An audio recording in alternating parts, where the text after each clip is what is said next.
Seja muito bem-vinda ao podcast Mães e Abraços. Você sabe que o nosso propósito aqui é apoiar mães na educação dos filhos, no autocuidado e no desenvolvimento pessoal.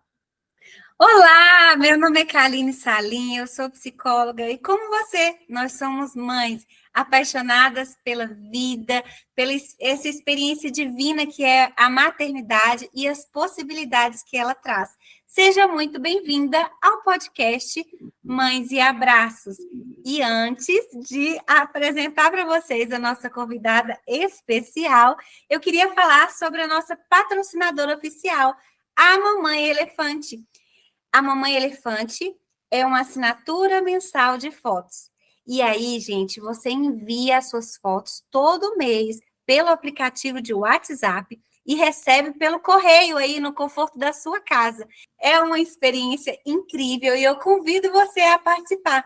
Vai lá no perfil do Instagram da Mamãe Elefante Oficial, faça a sua assinatura e lembre de falar que é ouvinte do podcast Mães e Abraços, que você vai ganhar 10 fotos adicionais no primeiro mês. E agora eu queria, com muito carinho, agradecer a generosidade por ela estar aqui, essa grande honra, um privilégio de receber a Thaís. E nós vamos falar sobre um tema super importante. Thaís é uma querida que nós tivemos o prazer e a honra de conhecer. Gente, a conversa com ela flui de uma maneira tão espontânea que outro dia a gente marcou de conversar 30 minutos pelo Meet. Só que essa conversa durou mais de 1 hora. É uma delícia. E eu queria que ela chegasse e brilhasse no palco do Mães e Abraços. Chegue mais, Thaís, se apresente e compartilhe o seu coração aqui com a gente.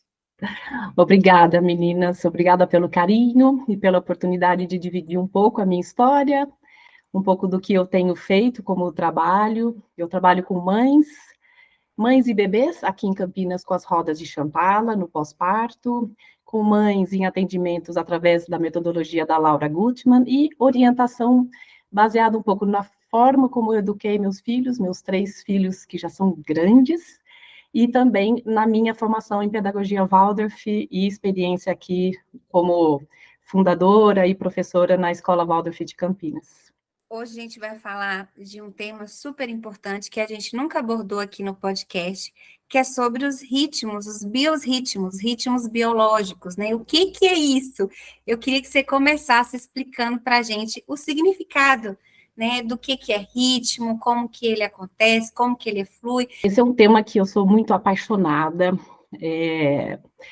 Ele pode ser abordado de muitas formas e a partir de muitas teorias, vamos dizer assim, mas eu gosto sempre de buscar de uma forma simples, quase como se eu estivesse buscando a origem do tema para qualquer pessoa, né? Então, eu começo sentindo os ritmos que o meu próprio corpo, independente de sermos homens, mulheres, carecas, cabeludos, rei, capitão, não importa, todas as pessoas têm o seu ritmo, e esse ritmo, ainda que individual, ele tem ressonância com os outros, né? Com você, comigo, com as pessoas que estão ouvindo, né? Então, pensando num ritmo que acontece dentro de mim. Fora de mim, acontecem os ritmos da vida, da noite, do dia, das estações do ano. Assim, a gente poderia explorar isso de muitas maneiras. O mais importante que eu vejo quando se trata de educação de filhos é a gente pensar no que seria o mais simples com relação ao ritmo que favorece o desenvolvimento. Ou seja, quando eu estou no ritmo da sociedade, né, com relação aos horários, entrada na escola a tal hora, eu tenho que ter um compromisso, entrega de trabalho, nessa coisa que foge do ritmo.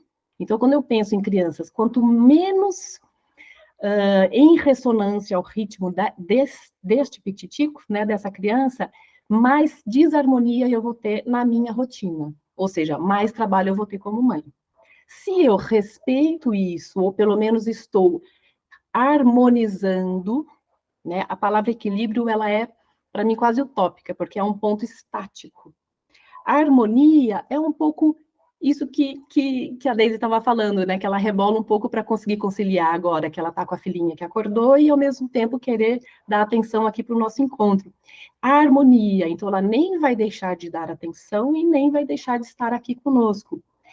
Eu acho que isso é um princípio que traz humanidade para o que a gente busca, pelo menos eu busco, vocês também buscam como mães, para oferecer para a criança.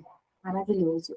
Eu gosto muito do seu esforço, desde quando a gente estava conversando sobre qual tema seria da nossa gravação, né, do nosso podcast, desse seu esforço de trazer para o básico, para o cotidiano, para que seja palpável, porque, afinal de contas, a maioria de nós estamos muito acostumadas a falar desse tempo pautado pelo relógio, né, do tempo Cronos. E aí é algo tão automático que parece que é estranho a gente falar de outro tipo de tempo. Sim. E o ritmo, sentir os ritmos aqui dentro e como a gente harmoniza a nossa vivência com os ritmos externos tem a ver com isso, com olhar para o tempo de outras formas, né? Desenvolver essa capacidade de perceber o tempo de outras formas. E aí, pensando no esforço de trazer mesmo para o básico, para o cotidiano, quais as consequências para a vida das crianças quando a gente não amplia o nosso olhar, quando a gente não está disposto a observar os biorritmos? Uhum.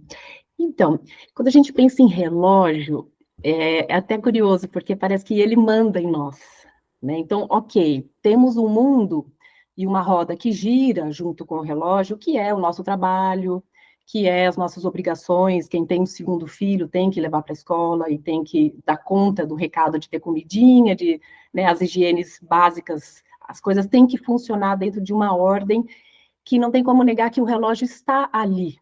Mas existe algo que é muito mais profundo, que é, para além do que eu vou fazer concretamente no meu dia, é como está ou quem é esta criança. Então, quando eu falo de uma criança de 1 mês, de 2 meses, de 2 anos, é completamente diferente, né? Então, assim, somos nós os adultos que, sim, temos ali o relógio como parâmetro, certo? Mas eu tenho que saber que o meu bebezinho nasceu, não existe dia e noite ainda, né? Se a gente pensar como o que a gente faz quando o bebezinho nasce é imitar os processos que aconteciam naturalmente, inconscientemente dentro do útero.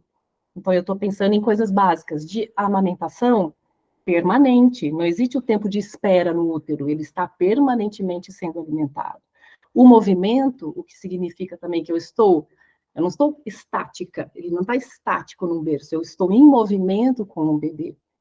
O contato pele a pele, gente, que é uma coisa assim, não é que o bebê ele vai ficar 24 horas, 25 horas em contato, mas ele vai ficar 23 horas e meia em contato, porque era assim que ele ficava dentro da barriga. Então, isso muitas vezes pode trazer consequências quando eu passo por cima. O que é o mais delicado para mim quando eu vejo histórias de mães que passam por cima? É que elas não passam porque elas querem, elas passam porque elas estão apoiadas ou numa teoria, ou agarradas a uma lógica do sistema que não favorece o filhote humano, que não favorece o desenvoltório, desenvolvimento. Entende? Então, quando a gente pensa em parto, né, é um desenvolvimento, né? A gente sai de um envoltório e desenvolve e tem o nascimento. E isso vai acontecer ciclicamente o tempo todo.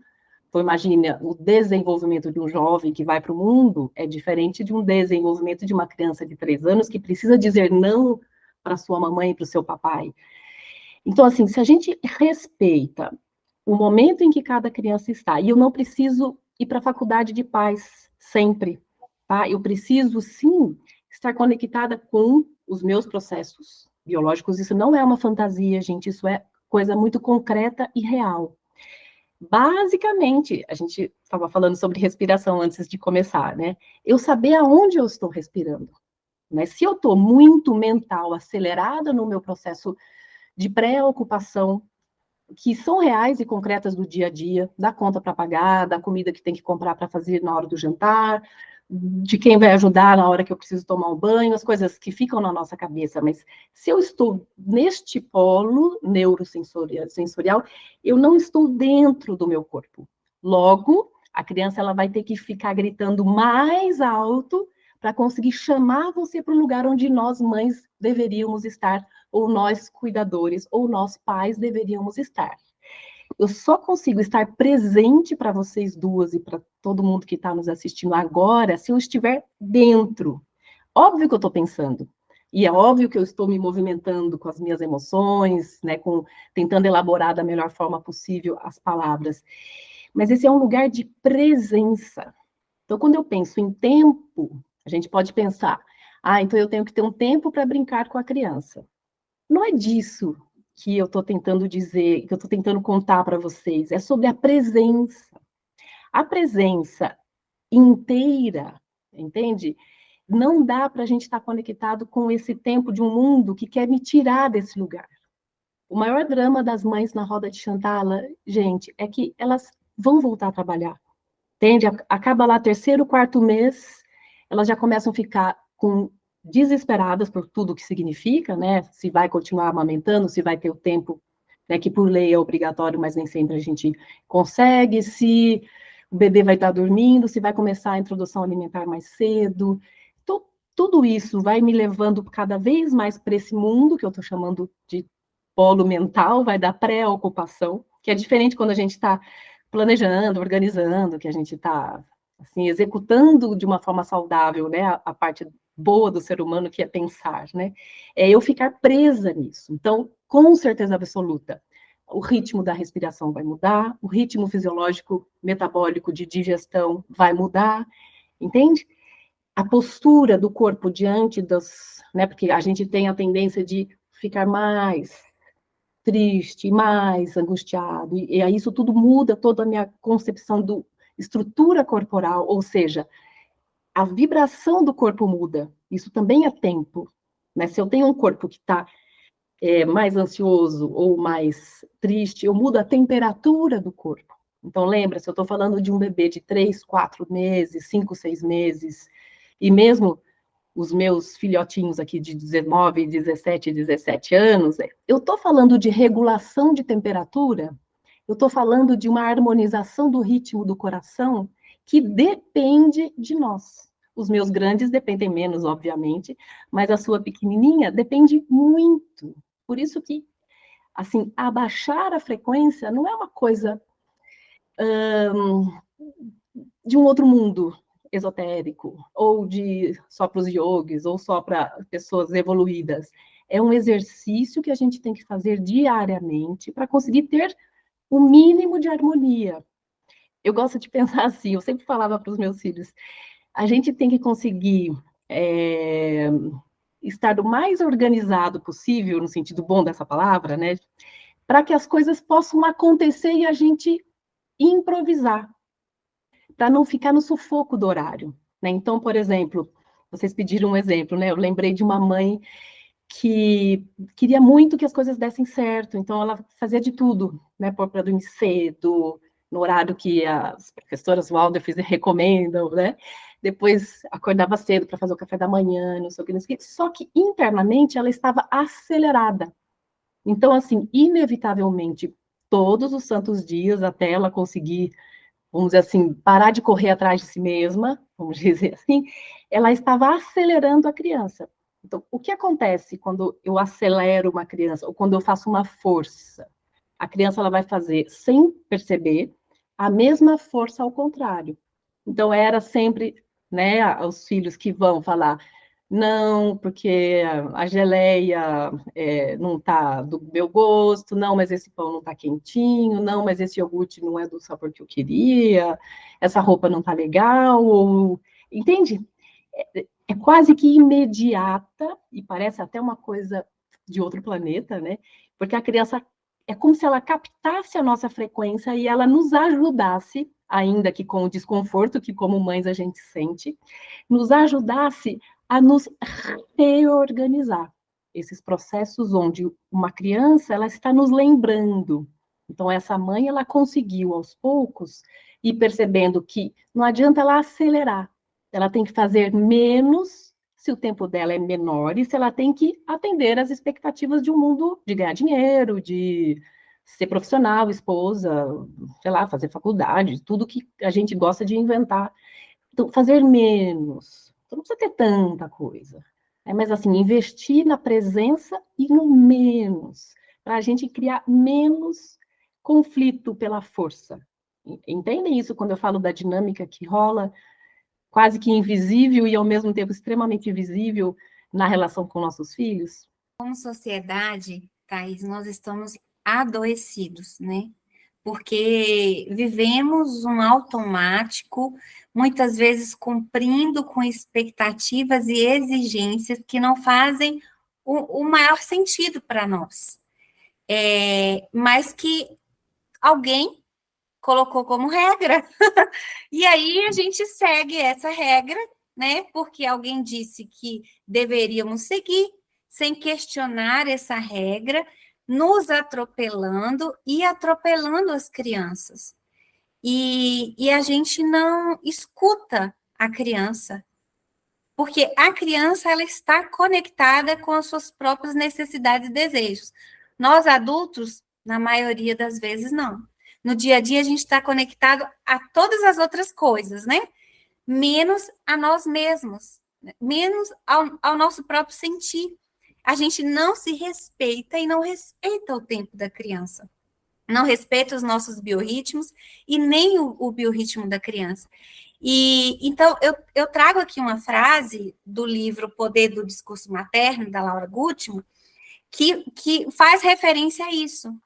Ela diz assim: é mais fácil ser parte do rebanho do que encarregar-se da própria individualidade, fazendo referência a esse automático que nós estamos seguindo a padrões e orientações que não fazem o maior sentido para a nossa realidade, para o nosso cotidiano. E aí ela fala assim, olha, nós somos obrigados a comer quando não temos fome. E muitas vezes nós temos fome e a mãe fala que não é a hora de comer. Como, né, o bebê, por exemplo, dizem que o bebê tem que amamentar de 3 em 3 horas, você não pode dar toda hora, senão ele vai ficar mal acostumado. E aí o bebê pede comida, pede leite materno, muitas vezes, né, ou a mamadeira, e a gente fala, não, você vai ter que esperar, porque o médico disse que é de 3 em 3 horas.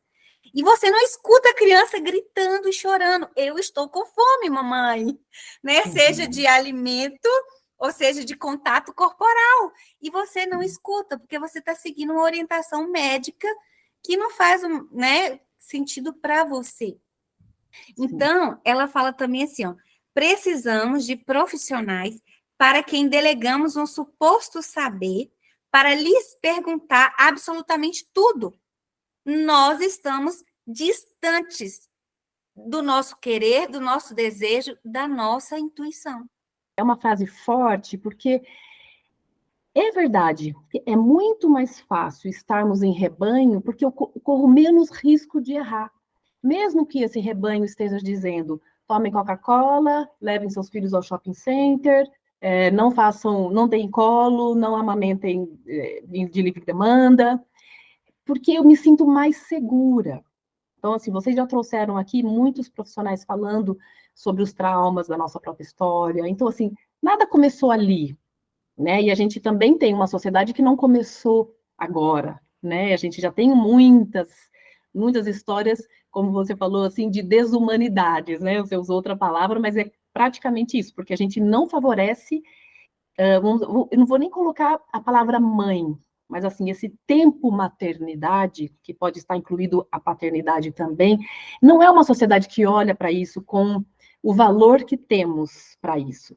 Né? Qual que é o valor?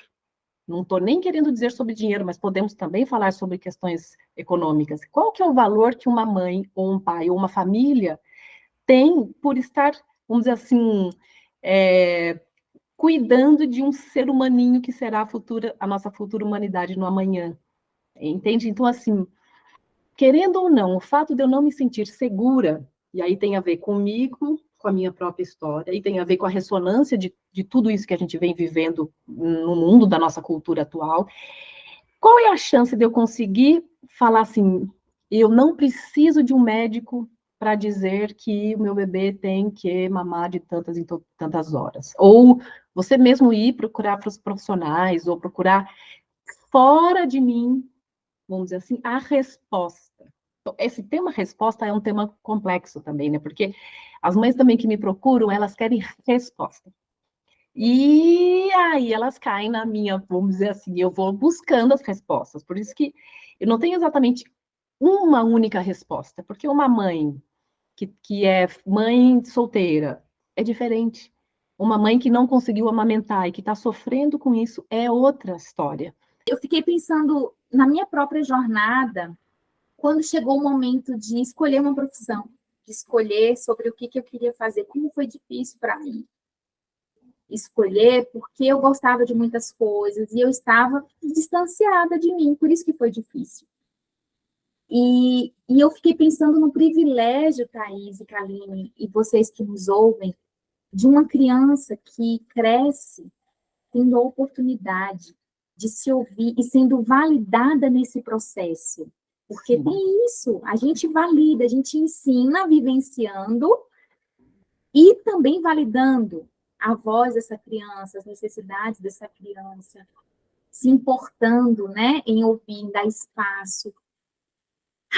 E eu fiquei pensando em como deve ser muito mais fluido e muito mais, não diria fácil, porque tomar decisões relacionadas à vida profissional, primeiro que às vezes a gente toma várias no decorrer da vida, não é uma só, mas nesse primeiro momento de juventude, né? Como deve ser gostoso ter essa conexão consigo mesma e dizer assim, olha, eu gosto disso, disso, disso, mas eu sinto aqui dentro profundamente que o passo que eu tenho que dar é o passo X. E ser abraçado pela família nesse sentido. Como que é você, os seus filhos já estão nessa, não sei se eles estão nessa fase, né, Thaís, mas você sente isso neles, assim, essa fluidez para viver esse momento de travessia, né, saindo da adolescência, indo para a vida adulta. Você consegue perceber isso, assim, não sei como é que foi para você, mas estou pensando em mim e como deve ser para eles com a mãe que se propôs nesse caminho, né? E que se desenvolveu nesse caminho, que provavelmente deve ter oferecido para eles essa validação. Sim. Vou começar só pegando um gancho, que você usa a palavra intuição, e às vezes a gente escorrega num erro de querer acertar. Né? Primeiro, assim, hoje, falar para uma mulher comum como nós, modernas, né? Estou brincando um pouco com esse termo, mas modernas como nós, ou seja, não somos a mulher de 50 anos atrás, não somos nem parecidas com as nossas mães, né? As nossas mães talvez tivessem menos dúvidas, e isso era um problema, né? E a gente tem dúvidas demais, isso também é um problema, né? Mas, assim, somos o que somos hoje. Se a gente pensa em acertar, a gente já está errando. Eu quero dizer assim, a gente tem que apostar. Como que eu posso dizer isso sem... Veja se vocês compreendem. Apostar no ensaio e erro. Gosto de falar. O pequeno, maior passo possível naquele momento. Não há problema a gente experimentar. Pinta o cabelo de laranja, não ficou bom. Depois pinta de azul, não ficou bom. Depois resolve ficar careca, não ficou bom. Não há nenhum problema. O grande erro com a educação de filhos não é a gente errar, é a gente não estar atento ou presente, acompanhando ou vivenciando, saboreando, entende? Dentro do que é a natureza humana nessa questão vincular.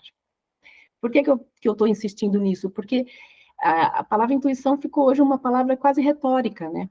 A gente não sabe porque colocaram na nossa cabeça que se você intui, você é menos racional. Eu sou uma pessoa extremamente racional e extremamente intuitiva. E aí? Eu sou uma pessoa estranha? Não, sou uma pessoa comum, 46 anos, jovem até que Deus permita, né? Mãe de 3 filhos, isso é uma sorte quando a gente tem um monte de filhos, você está chegando lá, porque a gente tem a oportunidade de perceber as diferenças. Então, lembra que todos eles há uma ressonância da infância que é igual para cada um, para todos eles, ainda que existam as diferenças. Então, sabe essa pequena diferença? Tudo bem, todo mundo estuda de manhã, mas tem um que acorda mais rápido, um acorda com mais apetite, o outro precisa de um tempinho a mais de chamego. São as diferenças.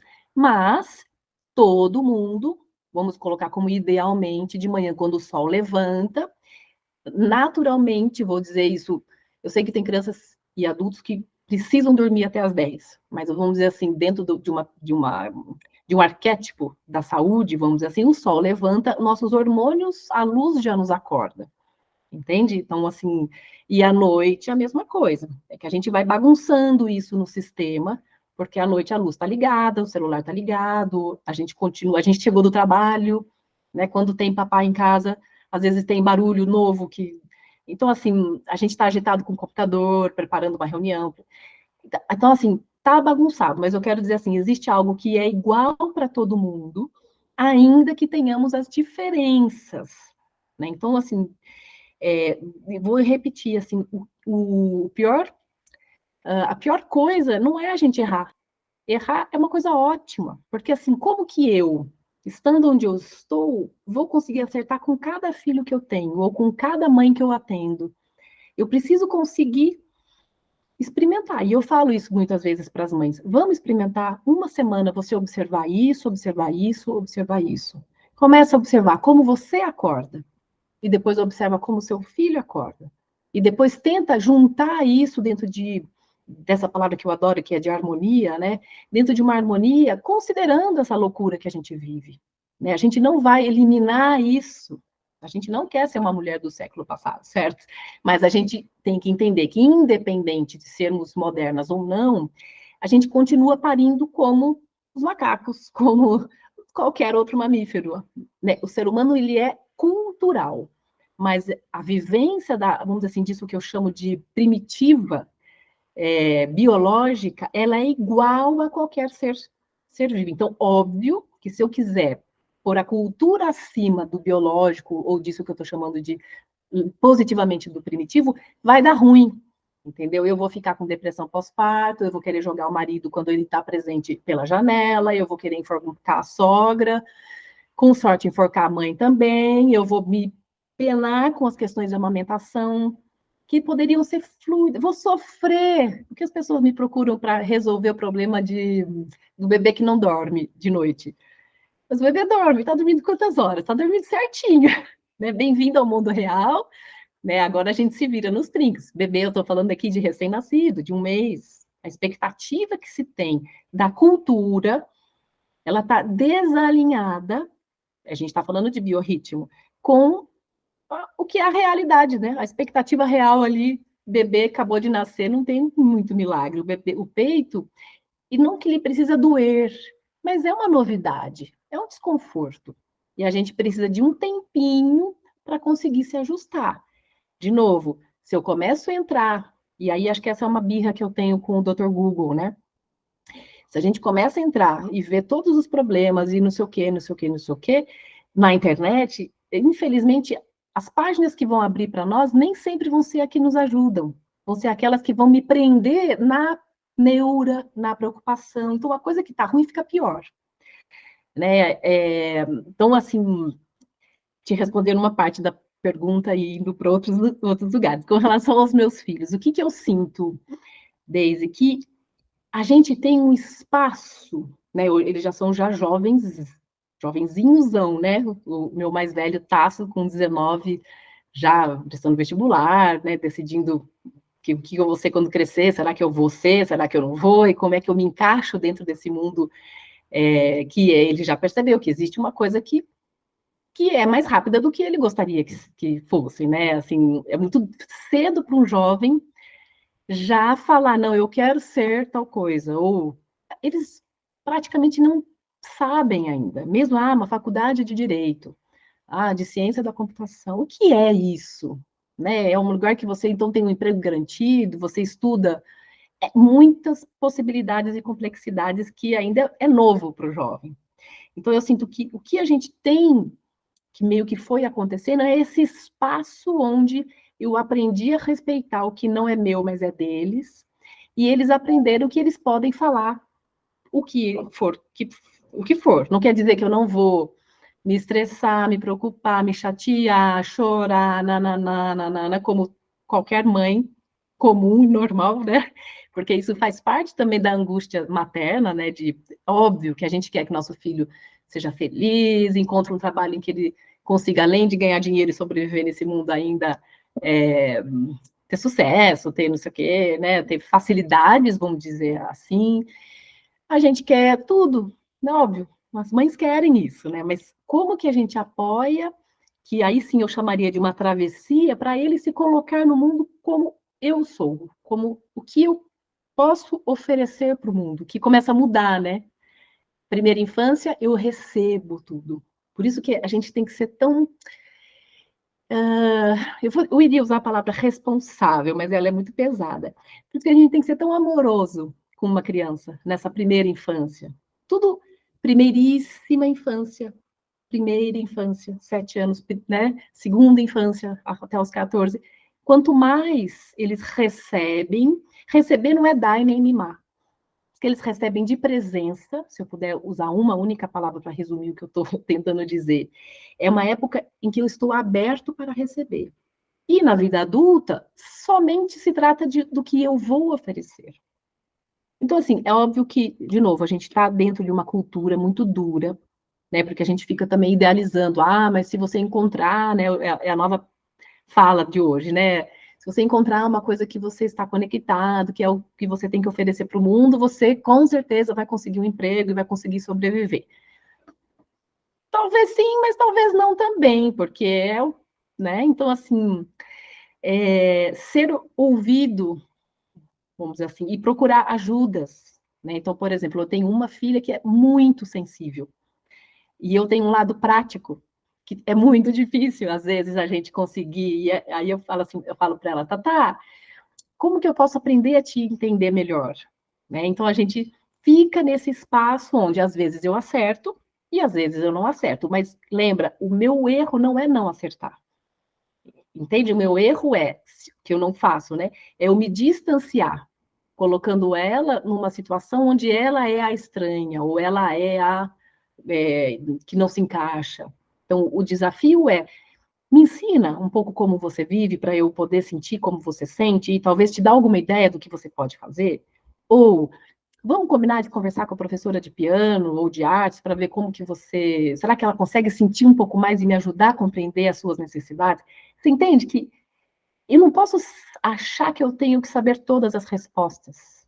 Isso não existe, entende? E eu concordo com você, Thaís, que a gente comete muitos erros querendo acertar e também por medo de errar, né? A gente tem um medo muito grande de falhar e de se sentir culpada por isso. A maternidade, ela nos coloca nesse lugar de vulnerabilidade e aí a gente acaba ficando perdidas. Eu lembro que no meu puerpério, o Tomás era um bebê, ele não dormia bem à noite, e eu, naquele desespero, eu contratei uma consultora de sono, e eu lembro que ela virou para mim e falou assim, olha, ele não dorme porque ele não tem rotina. Mas é mentira, porque ele tinha uma rotina, né? Que era a rotina da nossa casa, que eu estava ali conectada com ele, então a gente já tinha aquela rotina. Aí ela falou assim: não, mas tem dia que você dá banho de manhã, tem dia que você dá banho de tarde. Eu falei, mas é porque tem dia de manhã que tá frio, aí eu dou o banho à tarde, quando de manhã tá quente, eu dou o banho de manhã. Então, assim, e aí ela colocou isso na minha cabeça, e nesse lugar que eu estava, no puerpério, né, nesse lugar vulnerável, a gente se sente muito perdida, principalmente com o primeiro filho. Então, você acredita em absolutamente tudo que eles falam para você, os profissionais, muitas vezes, né? Te dão orientações equivocadas, e você acredita e você embarca nessa. E aí ela virou para mim, e eu falei, tá, então o que eu vou fazer? E ela me passou. Olha, gente, olha como isso é errado, né? Quando alguém de fora estipula para você, né, uma rotina e está estabelecido minutos, que hora o teu filho vai mamar, que hora você vai dar banho, que hora você vai dar soneca, que hora você vai pôr ele para dormir, que hora você vai brincar com a criança, tudo ali de 15 em 15 minutos, era uma loucura. Eu fiz 3 dias, coloquei na porta da geladeira, como ela me aconselhou, e eu fiz 3 dias aquela rotina. Thaís, eu fiquei assim, oprimida, eu fiquei estressada, e eu fiquei violenta, tanto com meu filho, porque eu estava ultrapassando os limites, as necessidades, né, da criança, quanto com todo mundo aqui na minha casa. Eu deixei todo mundo louco, eu fiquei louca nesses 3 dias. E aí eu virei para ela e falei assim, olha, eu não vou seguir isso aqui, porque isso não está dando certo. Não, mas você tem que seguir para o seu filho dormir à noite. Né? Então, essa pressão toda, e eu queria, né, encorajar essas mães a olharem para dentro de si, a se conectarem, principalmente se conectarem com seus filhos, né? E escutar, e considerar, e olhar, e ouvir o que a criança está te pedindo, né? Então, eu queria te pedir, Thaís, nesse momento, que mensagem final você poderia deixar para essa mãe, né, que se vê nesse lugar de vulnerabilidade, perdida, eu não sei o que fazer. Muitas mães me procuram dizendo assim, olha, o meu sonho era amamentar, e eu tive que parar de amamentar por 3 meses, porque a pediatra disse que o meu leite não estava sustentando meu filho, por isso que ele não dormia à noite, né?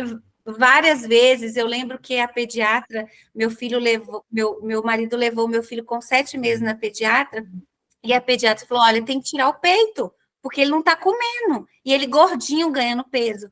E ela falou: tem que tirar o peito para essa criança comer.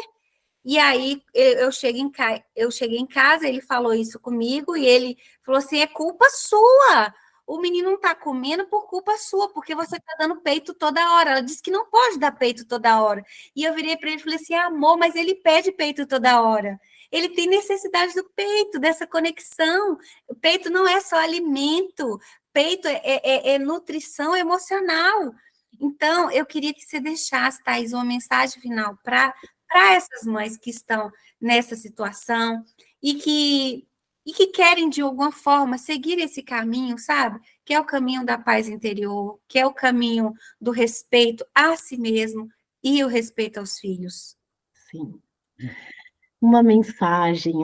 Ah, meus amores, a gente tem que aprender um dia atrás do outro, a amar a nós mesmos.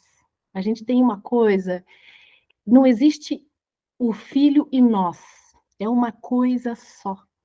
A gente fisicamente se separa, né, quando o corte do cordão acontece, mas isso não é verdadeiro emocionalmente falando, entende?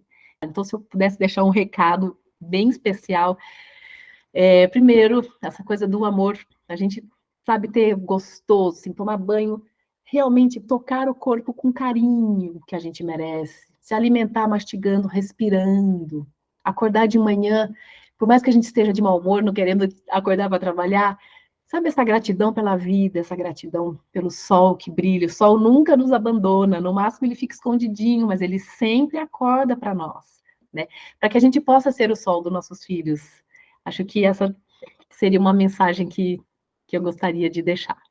Lindo, lindo, lindo, maravilhoso essa conversa. Nossa, Thaís, muito obrigada por estar aqui com a gente, por ter aceitado o nosso convite, por ter parado as suas inúmeras atividades para estar conosco aqui, para dar o privilégio, tanto da gente quanto das mães que nos ouvem, de te ouvir, de aprender com você, com a sua jornada. Muito, muito, muito obrigada. Um abraço apertado. Eu que agradeço. Fico muito feliz de poder compartilhar um pouco esse pensar em conjunto. Sim. E espero ter conseguido ser simples e romântica o suficiente para vocês poderem cuidar muito bem de vocês e dos filhotinhos de vocês também. Obrigada, minha linda. Muito obrigada. Thaís, fala pra gente como é que a gente te encontra, te acha, Ai, meu compartilha Deus do seus céu. contatos. Em tese, eu tenho um Instagram que está mais focado no Chantala, mas vocês me encontrariam lá, que é Thaís Serrazoli, _ Parteria Lua Nova, mas acredito que só com Thaís Serrazoli vocês me encontram. Muito obrigada pela sua generosidade. Um beijo para você também, ouvinte, que está aqui nos escutando, nos acompanhando. Um forte abraço e até a próxima.